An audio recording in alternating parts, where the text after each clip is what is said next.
firme cimiento se ha dado a la fe de Dios en su eterna palabra de amor.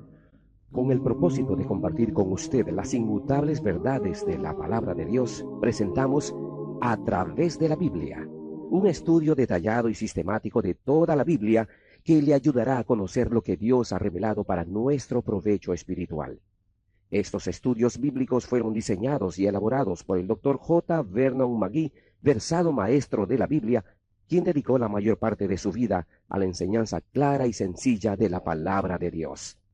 Acompáñenos, pues, mientras avanzamos en nuestro recorrido a través de la Biblia. Cuán firme cimiento la palabra de Dios. Es un gozo estar nuevamente con usted, amigo oyente, para traerle otro estudio de la serie A Través de la Biblia. Nos corresponde hoy comenzar nuestro estudio con el versículo 5 de este primer capítulo de la carta del apóstol Pablo a los Romanos. Y creemos que usted ya se ha dado cuenta de la gran importancia de esta sección de las Escrituras. Es realmente de suma importancia. El doctor W. Kelly ha escrito lo siguiente en cuanto al capítulo 1 de esta epístola a los Romanos. Dice el doctor Kelly, escuche usted, tome cualquier sección del Antiguo Testamento y compárela con estas primeras palabras en el capítulo 1 de Romanos.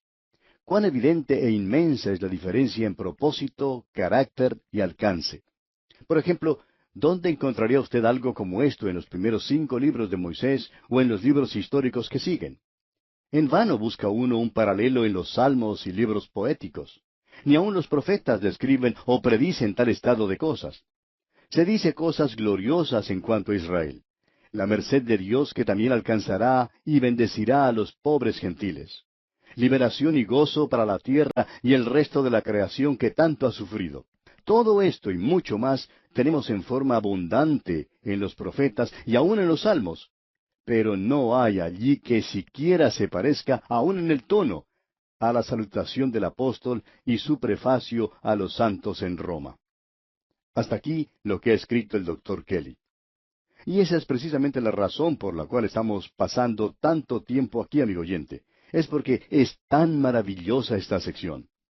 En nuestro programa anterior, al concluir, estábamos estudiando los versículos 3 y 4, y vimos que el Evangelio de Dios, mencionado por el apóstol Pablo, es el Evangelio prometido a los profetas del Antiguo Testamento. También notamos que es el Evangelio de Dios, pues fue originado por Él. El Evangelio, amigo oyente, no fue idea mía, ni tampoco de Pablo. También vimos que el Evangelio concierne a su Hijo Jesucristo, y que esa palabra concierne significa que es todo en cuanto o todo lo que encierra a algo. En otras palabras, el Evangelio es todo en cuanto a Jesucristo. Su punto principal es una persona. Y esa es la diferencia entre la religión y la verdadera fe en Jesucristo. No se trata aquí de una religión, sino de una persona, y esa persona es Cristo Jesús. Concierne, pues, a Jesucristo. Otra cosa que hemos visto aquí es que Pablo declara que Jesucristo nació de una virgen, lo que indica por una parte que según la carne era del linaje, o sea, de la simiente de David, lo que demuestra su verdadera humanidad. Pero por otra parte, su nacimiento virginal demuestra, declara o señala que es Hijo de Dios con poder. Todo esto es según el Espíritu de Santidad por medio de la resurrección de los muertos. Y permítanos decir aquí que la resurrección de Jesucristo lo confirma todo. Si usted lee su Biblia de pasta a pasta, descubrirá, amigo oyente, que presenta al Señor Jesucristo en el poder de su resurrección. En los Evangelios vemos a Jesucristo en los días de su carne, mientras caminaba por esta tierra, despreciado y desechado entre los hombres.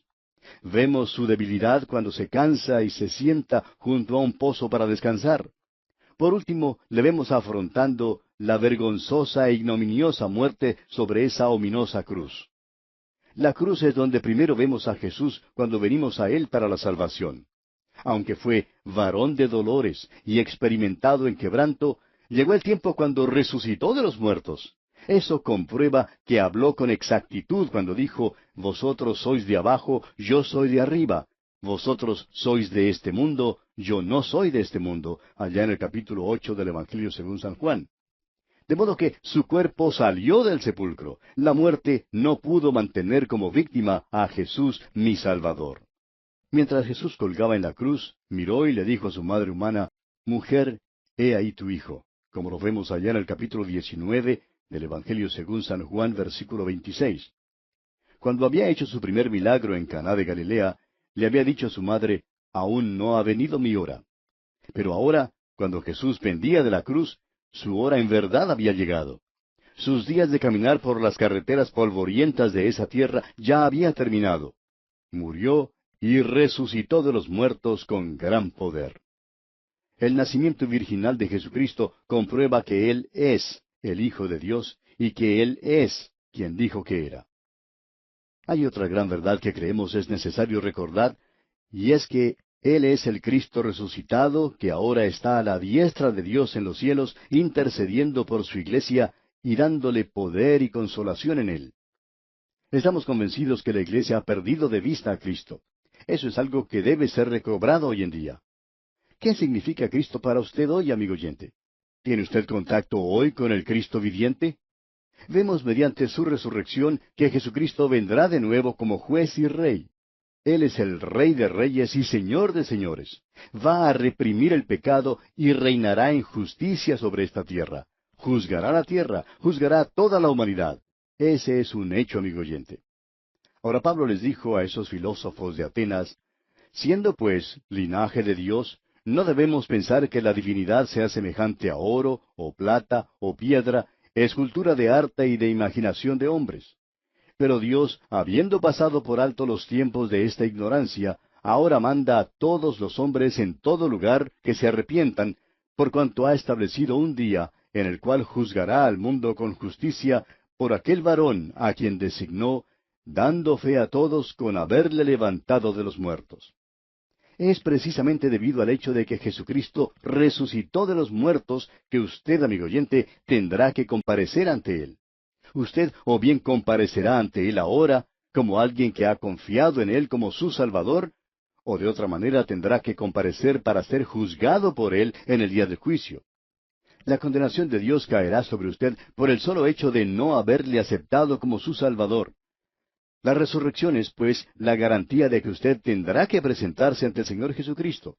No se puede comparecer ante Él en su propia justicia. Si lo hace así, lo único que le espera es ser condenado a una eternidad perdida, a menos que confíe en Él como su Salvador.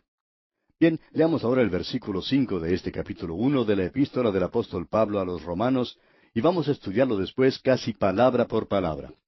El versículo 5 dice, y por quien recibimos la gracia y el apostolado para la obediencia a la fe en todas las naciones, por amor de su nombre. Dios nos salva, amigo oyente, por su gracia. Yo he sido salvado por gracia. Ese es el método de Dios para la salvación. Nadie podría ser salvado si Dios no fuera bondadoso. Dice aquí, ¿por quién? Ahora, Dios el Padre es la fuente y el Hijo es el medio. Por quien recibimos. Puede referirse a todos los apóstoles, pero especialmente a Pablo como el apóstol a los gentiles. Ahora, la gracia y el apostolado son dos palabras de gran prominencia que Pablo usa aquí. La gracia es el término general que se refiere a la totalidad, mientras que el apostolado es el término específico que le autolimita. Gracia es la gran palabra del gran apóstol. Todas las cosas de Dios le habían venido por medio de la gracia, tanto su salvación como su apostolado. La gracia es el favor inmerecido de Dios. Por medio de su gracia, Dios da el cielo a pecadores que merecen el infierno. Ahora, aunque la palabra apostolado se refiere solamente a aquellos que eran técnicamente apóstoles, todo creyente es en realidad un enviado por Dios. La palabra apóstol significa enviado, y es alguien que es enviado, es un testigo con un mensaje. Nosotros también hemos recibido la gracia y el apostolado. Si usted, amigo oyente, ha aceptado a Jesucristo como su Salvador personal, debe estar ocupado en hacer algo para la proclamación de la palabra de Dios a otros. Ese es el trabajo de los que han recibido la gracia y el apostolado. Ahora leemos aquí en el versículo 5 también, para la obediencia a la fe en todas las naciones. Y esto quiere decir literalmente a la obediencia a la fe. La obediencia procede de la fe como un resultado o fruto directo. Cronológicamente y lógicamente también, la fe viene primero y luego la obediencia. El apóstol Pablo en el camino a Damasco preguntó primero, ¿quién eres, Señor? Ahora eso condujo a su salvación, y luego preguntó, ¿qué quieres que yo haga? La fe salvadora conduce a la obediencia. El hecho es que la fe es la obediencia. Las palabras del himno son exactas cuando dice, cuando andemos con Dios. En realidad, si queréis ser felices, debéis obedecer. Esta epístola principia con la obediencia y termina con la misma nota. Escuche usted lo que dice allá en el capítulo 16 de esta epístola, versículo 26.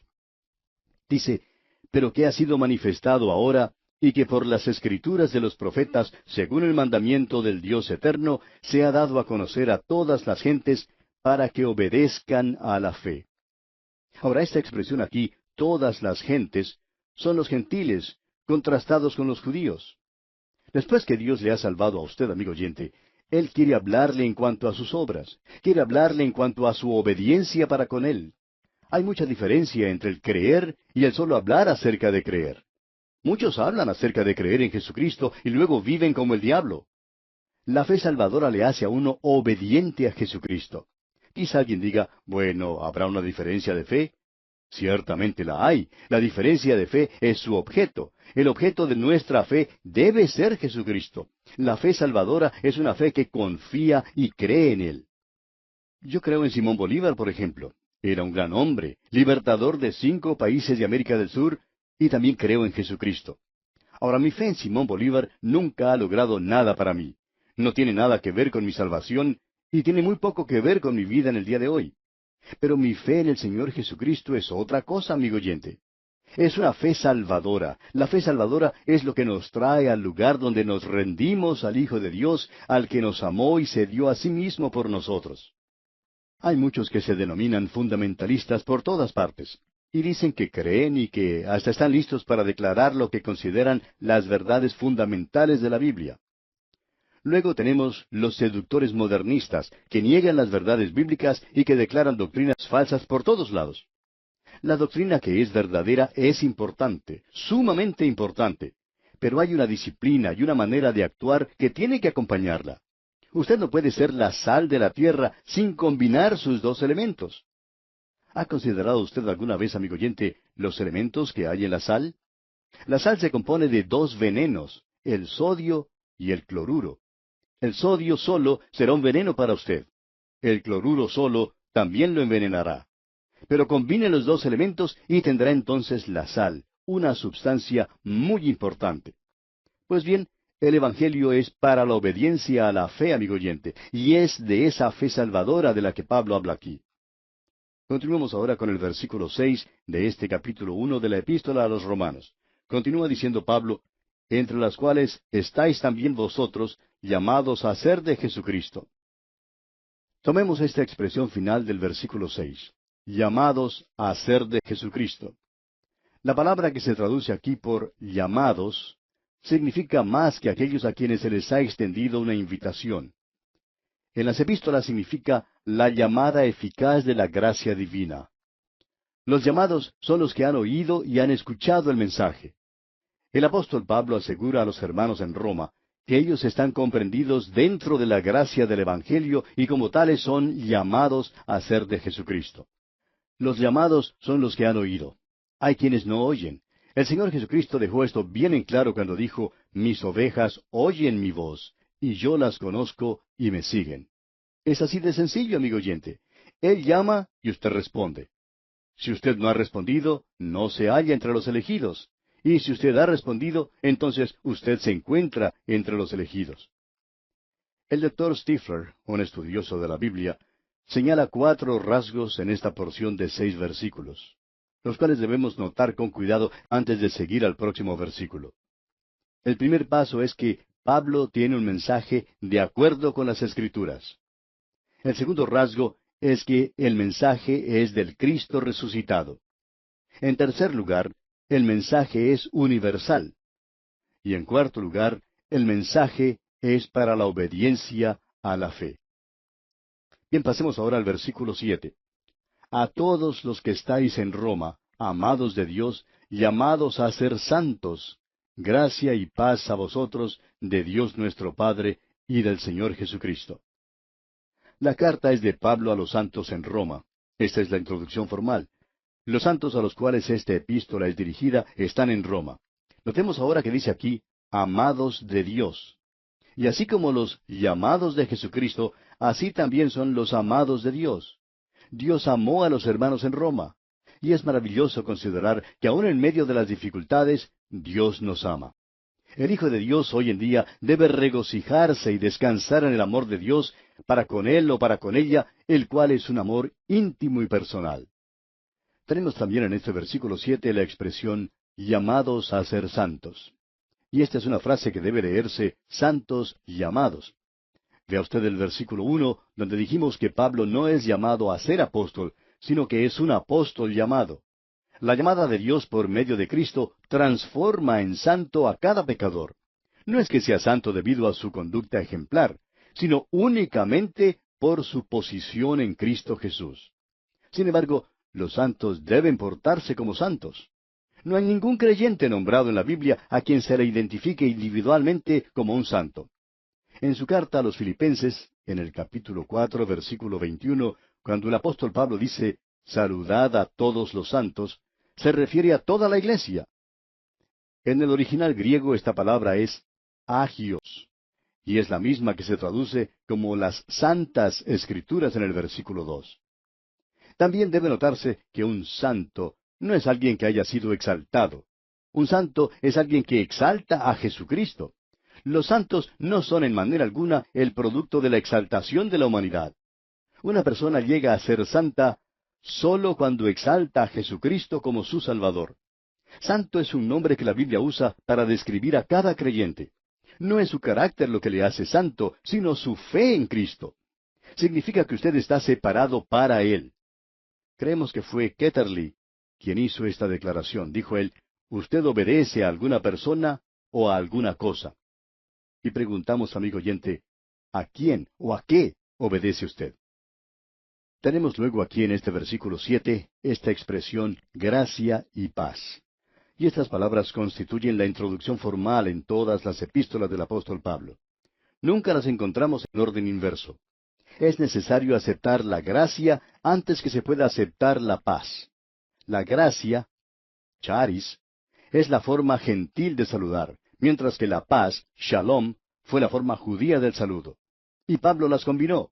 La gracia y la paz, note usted, son de Dios nuestro Padre y del Señor Jesucristo, pero nunca del Espíritu Santo.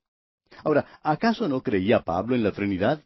Por supuesto que creía en ella, pero el Espíritu Santo ya estaba en Roma morando en los creyentes. Dios el Padre estaba en el cielo y el Señor Jesucristo estaba a su diestra. Y llegamos ahora a la primera división después de la introducción. Y nos habla del propósito personal de Pablo. Pablo quería ir a Roma. Leamos el versículo 8 ahora.